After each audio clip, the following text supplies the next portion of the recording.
pessoas que estão assistindo, espero que vocês estejam tendo um ótimo desaniversário e hoje vou falar sobre 4 mangás diferentes aqui com vocês. O primeiro deles é o Pride, o super campeão do Yonshi Takahashi, volume 1, que o 2 eu ainda estou lendo. Também a coleção Old Boy, tanto o mangá quanto o filme, e 2 mangás que eu li virtualmente.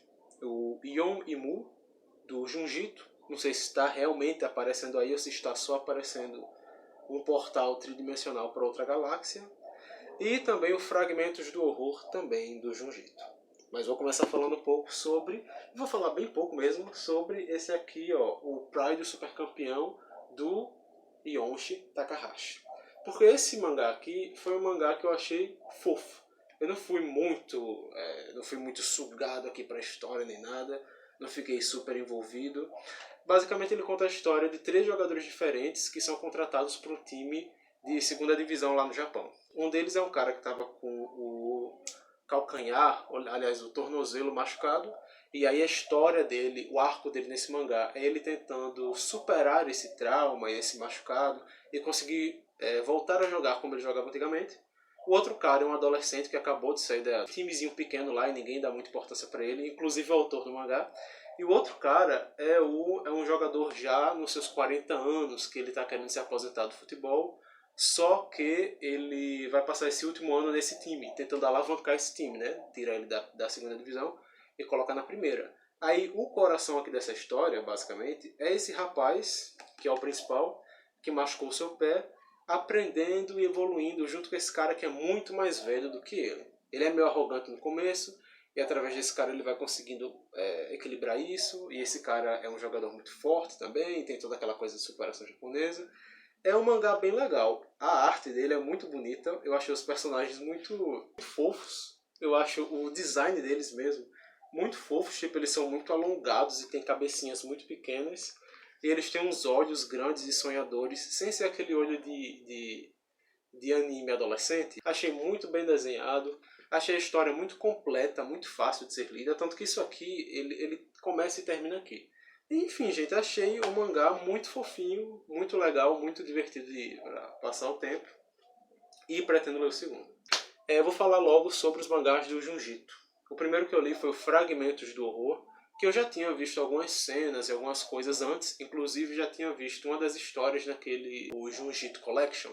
Aquele anime é bem legal, apesar de todas as críticas e de todas as palavras malvadas com aquele anime. É um anime bem comum, muito mal desenhado às vezes, só que ele é muito fiel às histórias. Então eu acho que é válido assistir aquele anime, caso você não tenha outra forma de conhecer, num primeiro momento, o trabalho do Junjito. Eu não encontrei esse livro físico, o Fragmentos do Horror. Ele saiu pela Dark Side, mas eu não encontrei. Então eu li ele digital mesmo. E gostei bastante. Achei as histórias muito assustadoras, a arte do Junjito muito legal. Aquilo que a gente já espera, né?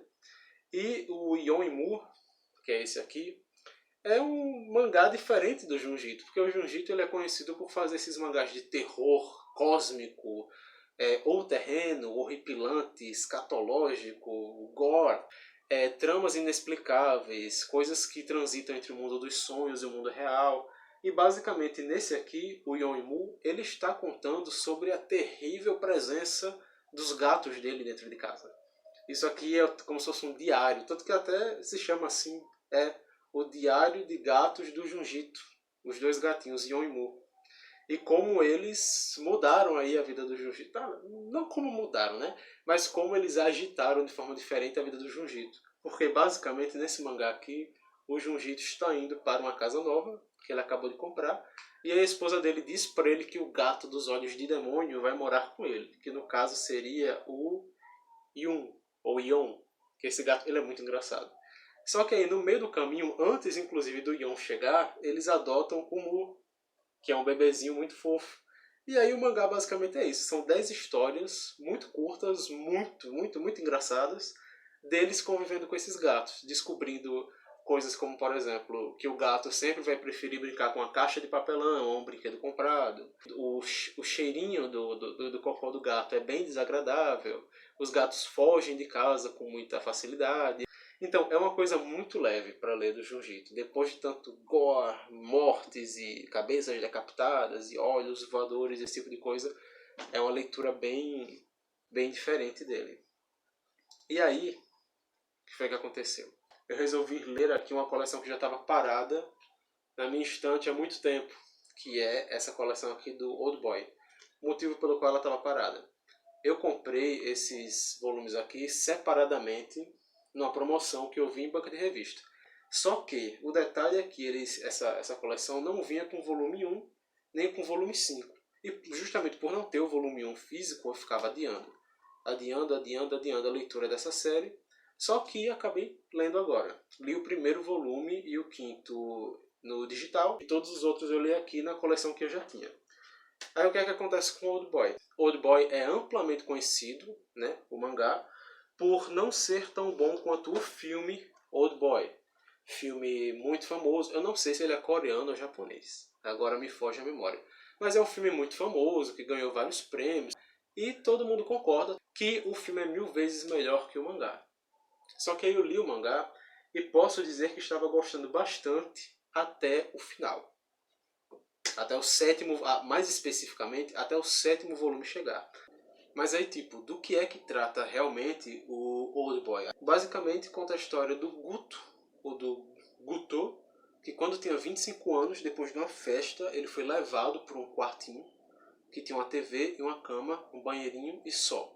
E aí nesse quarto ele passa 10 anos, prendem ele lá sem nenhum contato com o mundo exterior e ele fica lá até um dia, quando ele tem 35 anos, né, 10 anos depois ele tem 35 anos, o liberam de lá. Tipo, colocam ele numa mala e jogam ele assim na mata e ele sai pelo mundo sem memória de como é que ele foi parar naquele lugar e principalmente por que é que ele ficou tanto tempo lá, tanto tempo preso lá dentro. E aí, previsivelmente, ele quer saber, né, por que é que ele ficou preso, quem fez isso, por que fez isso, por que não mataram ele logo, né, se o odiavam. E aí, no decorrer desse mangá, ele acaba encontrando com essa pessoa que fez isso com ele, né, e aí cria-se um jogo entre ele e esse cara. Basicamente, o jogo esse cara, que mandou prender o Guto nessa sala durante 10 anos, o odeia por um motivo, por uma coisa que aconteceu no passado. E ele diz pro Guto: se você lembrar por que é que eu te odeio tanto, eu deixo você viver. Você fica vivo, mas eu morro. Mas se você não lembrar, você morre e eu fico vivo. Esse jogo, acho que ele é colocado no terceiro volume, ou no quarto. E aí o resto do mangá é o Guto tentando lembrar. Isso envolve uma menina que ele encontra, aí depois ele encontra com uma professora, aí depois ele encontra com a moça que faz hipnose, sabe aquela coisa de investigação? E eu, pessoalmente, achei o mangá muito bom. Porque, veja bem, vou falar primeiro das coisas que eu gostei, antes de descer a ladeira. É um mangá que ele tem um clima muito soturno, muito frio. Não tem muito humor, não tem tantos diálogos. Você vê o que está se passando realmente pela arte, a arte do Nobuaki Minegishi, que é uma arte incrível, eu gostei muito da arte, inclusive a arte só vai melhorando. É um mangá que ele envolve, que você fica preso ali naquele clima, naquela investigação, até o final. Tanto que quando eu comecei a ler, eu peguei o primeiro volume, aí já emendei no segundo, no terceiro, no quarto, e aí no outro dia, tipo, foi de um dia para o outro, eu li até o final. Fiquei muito preso nas histórias, na relação do Goto com essa menina aqui, cujo nome eu esqueci, mas ela é muito legal, na relação dele com ela, que é uma namorada que ele faz. Fiquei preso na relação dele com uma professora do colégio, que depois eles descobrem lá que tem alguma coisa envolvendo o colégio, na forma sutil como a história é contada. Só que aí eu tava gostando tanto, apreciando tanto e tal, e chegou o volume 7. Sabe quando você vê que a coisa vai descambar? Acontece aqui no volume 7. E um personagem que do nada passa pro lado deles. Depois que esse cara passa pro lado deles, eles começam a falar de hipnose. Alguém foi hipnotizado, aí eu já não gostei. Um soro da verdade, numa história que não tinha nada disso. Que era tudo muito real, muito cru. Hipnose, soro da verdade. Aí depois tem uma moça que é uma mágica, hipnotista, meio magista e lésbica. Inclusive ela quer transformar outra mulher em lésbica a pulso, uma coisa que eu também não entendi muito bem pra quê. Em cima da primeira hipnose tem uma segunda hipnose que você precisa destravar com uma chave. E aí chega o 8º volume, onde a gente finalmente fica sabendo o final, né, o que foi que aconteceu com o rapaz lá, que odiava ele, o que é que vai acontecer com o Gutou. E o que me revoltou não foi exatamente o final, não foi as coisas que aconteceram, mas as formas como elas aconteceram. Porque desde o 7º volume, que o mangá ia descendo o nível, ia se inclinando por uma coisa que não parecia fazer parte da história. Parecia que outra pessoa tinha pegado ela do meio e reescrito o final. Só que aí o 8º volume ele consegue cagar muito mais do que já estava cagado, porque quando chega no final, acontecem duas coisas, aliás, acontecem três coisas muito importantes, extremamente importantes para a conclusão da história, que é primeiro a revelação de tudo, de por que o Gutou ficou preso e tudo mais, é feita de uma forma muito rasa, muito rasa e insensível. Aí depois acontece a morte de um personagem, de forma extremamente rasa, insensível e sem respeito. E depois acontece outra morte, tipo, não passa uma página, não deu nem tempo de sentir a morte do personagem, vem a morte covarde de outro personagem. Aí o mangá acaba. E aí eu fiquei revoltado. Porque é um final, assim, covarde, canalha, nojento, imundo. Porque é como se o cara não tivesse amor pelos próprios personagens, não tem nenhuma consideração por quem está lendo. Eu, pelo menos, senti que essas mortes feitas desse jeito foram um pouco gratuitas. Principalmente da primeira pessoa que morre, que é uma pessoa muito importante no mangá inteiro. Quando ele morre, parece que nada aconteceu. Parece que, sabe, que ele nunca teve importância nenhuma. Ah, isso eu não aceito. Um outro livro em que aconteceu isso também foi um livro do George Martin chamado Dragão de Gelo, que tem uma morte no final daquele livro. É uma morte escrita de uma forma horrorosa. Dá um desprazer de ter lido o livro depois daquela morte acontecer. E aí aconteceu a mesma coisa com o Old Boy. Aí eu já detestei o final, todo o mangá eu gostei bastante, mas o final, esses dois últimos volumes, são péssimos. Aí eu fui assistir o filme e aí descobri que realmente gosto mais de mangá. Porque se o final do mangá já foi ruim, o filme, até onde eu assisti, porque quando estava mais ou menos ali em 1 hora de filme eu parei de assistir, achei muito ruim também. Não gostei da forma como a história estava sendo apresentada. Não gostei também do tom de comédia que eles colocaram, uma comédia meio pastelão no meio do filme. A primeira cena de sexo aqui entre o Gutou e a menina, aqui no mangá pelo menos, é a coisa mais linda do mundo. É uma coisa bem bonita de acompanhar. No filme ficou ridícula. Então eu não gostei do Gutou do filme. Ele nem se chama Gutou no filme. Depois eu fui pesquisar o final do filme para ver quais eram os spoilers e as partes que chocavam as pessoas. E achei tudo muito apelativo também, muito exagerado, enfim. Old Boy. Final do mangá, péssimo. O resto do mangá, incrível. Filme Old Boy, não gostei. Então, creio que é isso, gente. Final do Old Boy, péssimo.